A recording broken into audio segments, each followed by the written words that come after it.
Հələ փորձեմ տեսնեմ կստացվի։ Ձեզ կարգի հրավիրեք։ Ընդհանրապես ձեր ցուցամատը ձեզ պահեք եւ նշանակեք այս նշանակության։ Ինչ է նշանակում падգամավորը հաստա իրեն ցուցամատով մատ թափ տակ։ Սա իր երկրի բարձրագույն օրենսդիր իշխանությունն է։ Եթե շարունակեք ձեզ այդպես պահեք, ես ձեզ խոստանում եմ, որ ամեն անգամ այստեղ գալուց հետո հոգեբանի օգնության կարիք եք ունենալու։ Մի հատ էլ իսկ падգամավորին ասում է իրավաբանությունը գիտես ինչ է ասում, անկախ դրանից դու դա հասկանում ես, չես հասկանում, անուն ազգանուն։ Ես ձեր նմաններին հասկանալու տեսության եւ պրակտիկա կարող եմ դասավանդել։ Սա հաշվի առեք։ Եթե հասկացաք իմ ասածը շատ լավ, եթե չհասկացաք, ուրեմն խորացված դասընթացների անհրաժեշտություն ունեք։ Չէ, չստացվեց, պարոն Ղազարյան։ Մեջբերում է ազգային ժողովի падգամավոր Նիկոլ Փաշինյանի 2015 թվականի հունիսի 8-ի ելույթից էր։ Արզում է, որ այդ ժամանակ նա լինելով ընդամենը Իջևանի թիվ 1 դպրոցի շրջանավարտ բավարար պատկերացում ուներ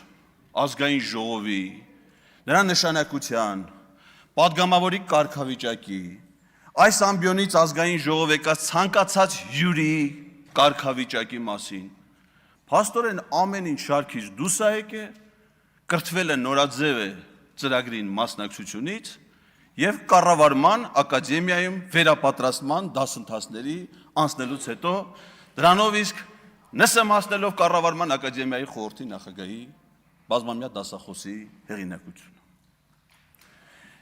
Իսկ եկել է վարչապետը, որ հələ պարզ չի, ինքը երկրորդ անգամ ստեղ գալու հնարավորություն պիտի ունենա, թե չէ, որովհետև այդ պահին դեռ կառավարության ծրագրին հավանություն չէր արժանացել, իսկ հավանություն չարժանացնել նշանակում է հեռացնել վարչապետին զբաղեցած պաշտոնը։ Ինքը արդեն որոշում է հաջորդ գալուց ով պիտի դահլիճում լինի, ով պիտի միջանցքում լինի, զարմանալի է միջանցքում, այլ ոչ թե ճաշարանում։ Հրահանգներ է տալի, ասում է, ասել եմ կզսնելու եմ, ուրեմն կզսնելու եմ։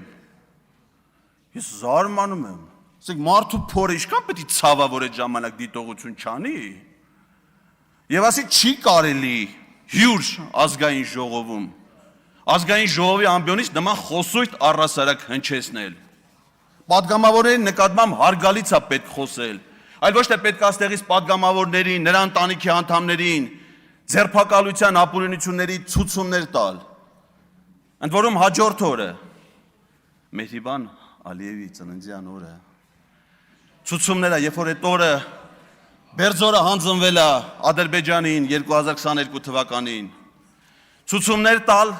ազատազրկելու ազատության մեջ գտնվող Արցախի միակ նախագահին, քննչական կոմիտե հրավիրելու նախկին նախագահներին, որոնք իրենց վաստակն են ունեցել եւ Արցախի հերոսի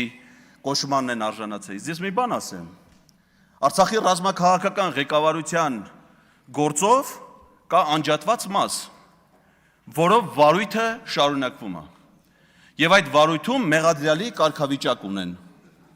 Հայաստանի նախկին նախագահներ Ռոբերտ Քոչարյանը, Սերժ Սարգսյանը, մեղադրյալի կարգավիճակ ունի Վազգեն Սարգսյանը, Մոնթե Մելքոնյանը, Արցախյան ազատամարտում իրենց նշանակալի դերակատարում ունեցած բազմաթիվ գործիչներ։ Եվ ոչ միայն նրանք, բարձում է մեզանից բոլորը, որովհետև հեռուստահաղորդավարուհի Լուլուն, նույն ինքը Լուսինե Բադալյանը, որը ժամանակին այցելել էր Արցախ հայրենասիրական։ Ներողություն, մի վարքան, պարոն Ղազարյան, ձեզ նախազգուշացում, ես չեմ կարծում, որ դուք բավարար մտերիմ հարաբերություններ ունեք Տիկին Բադալյանի հետ, որ նրան ստեղից անվանեք Լուլու։ Ձեզ Էդո ոչ մեկ ստեղ չի անվանում, շարունակեք ձեր ելույթը եւ այլևս նման բառամթեք չօգտագործեք։ Դիտողությունը տեղին չէ, Տիկին Բադալյանի։ Դիտողությունը տեղի է, շարունակեք ձեր ելույթը։ Դա իր ստեղծագործական գործունեության Մենք հիմա Տիկին Բադալյանի ստեղծագործական աշխատանքի շրջանակներում չեք, շարունակեք ձեր ելույթը։ Ընտրում եմ վերականգնեք իմ ժամանակը։ Երբ որ նա այցելում էր Արցախ եւ ոչ միայն նա, ես տեսել եմ Facebook-ում այլ падգամավորի լուսանկարը սիրելի Արցախից այլ падգամավորների հետ։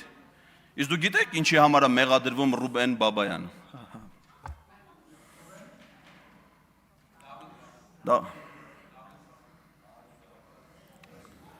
մեր Վարդանյանը, ներողություն, ինձ ընդհատելու հետևանքներն է դա։ Ադրբեջանի սահմանը ապօրինի հատելու համար։ Խանգարում են ինձ։ Կլինի, մի խանգարեք պարոն Ղազարյանին։ Շարունակեք։ Ադրբեջանի սահմանը ապօրինի հատելու համար։ Գիտեք ինչի համար է մեղադրվում Արցախի ռազմաքաղաքական ղեկավարությունը։ Արցախի պաշտպանության բանակը որպես ապօրինի ռազմական ահաբեկչական կառույց ստեղծելու եւ ղեկավարելու համար։ Որ մեկի չի վերաբերվում այդ մեղադրանքները։ Նիկոլ Փաշինյանին չի վերաբերվում այդ մեղադրանքները։ Պարզվում է, որ վերաբերվում է։ Եվ միգուցե ինքը ազատություն է ստացել Ադրբեջանի գլխավոր դատախազից այլ գործողությունների համար, որովհետև մենք այդպես էլ չգիտենք, թե Ստամբուլում Ռեջեփ Թայիփ Էրդողանի հետ հանդիպումից անմիջապես հետո եւ Վաշինգտոն գնալուց առաջ Աբու Դաբիում Իլհամ Ալիևի հետ 5 ժամանոց առանձնազրույցը ինչի մասին ա եղել, որովհետև նույնիսկ հայ պաշտոնյաներ այդ հանդիպանը չեն մասնակցել։ Ես մասնակցել եմ։ 5 ժամանոց հանդիպանը չեք մասնակցել, դուք օնլայնված կազմել, ուստի չգիտեք թե ինչին եք մասնակցել։ Իմ տեղեկացվածությունը ավելի շատ է նույնիսկ ձեր գործունեության մասին։ Իսկ թե ինչ ա եղել այդ հանդիպման բովանդակությունը, դա արդեն գաղտնազերծված է։ Դա արտացոլված է կառավարության այն գործունեության ծրագրում, որին որ դուք միասնաբար կողմ եք քվեարկել։ Անտեղի ձեր վրա վերցնելով մի պատասխանատվություն, որի հետևանքների մասին կարծում եմ դեռ պետք է երկար մտածել։ Ինչ վերաբերվում է մեր կոնկրետ, ես իհարկե այս թեմայով դեռ կարծում եմ բավարար ժամանակ կունենամ առանձին դետալային խոսելու։ Ինչ վերաբերվում է կոնկրետ մեր հանձնաժողովի իրավասության ոլորտին։ Մենք այստեղից լսեցինք Թախծոտ գյուղապետի պատմությունը։ Ինչի մասին էր այդ պատմությունը, որ գյուղապետը ընտրական գործընթացում հանդիպել է բազմաթիվ ապօրինությունների, ընտրակաշարքի դեպքի, վարչական ռեսուրսի չարաշահման դեպքի, անարդարությունների, որոնք տեղի են ունեցել մինչև 18 թվականը։ Եվ ինչ էր տեղի ունեցել այդ գյուղապետի ընտրության արդյունքում։ Նա ընտրվել էր գյուղապետ։ Եվ եթե այդ ժամանակահատվածում եղել են անարդարություններ,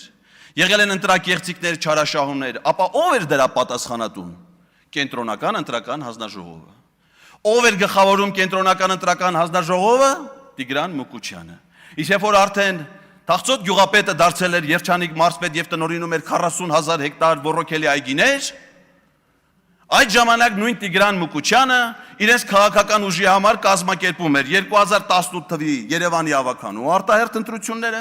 2018 թվականի ազգային ժողովի արտահերթ ընտրությունները,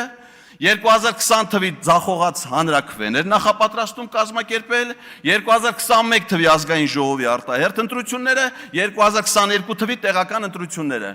Տիգրան Մուկուչյանը մի հրաշքով վերածվել էր հրաշագործ դեմոկրատական ընտրություններ կազմակերպողի։ Իսկ Տիգրան Մուկուչյանի հանձնաժողովի քարտուղարը, որը ժամանակին առաջադրվել եւ ընտրվել էր Հանրապետական կուսակցության կողմից, Արմեն Սմբատյանը,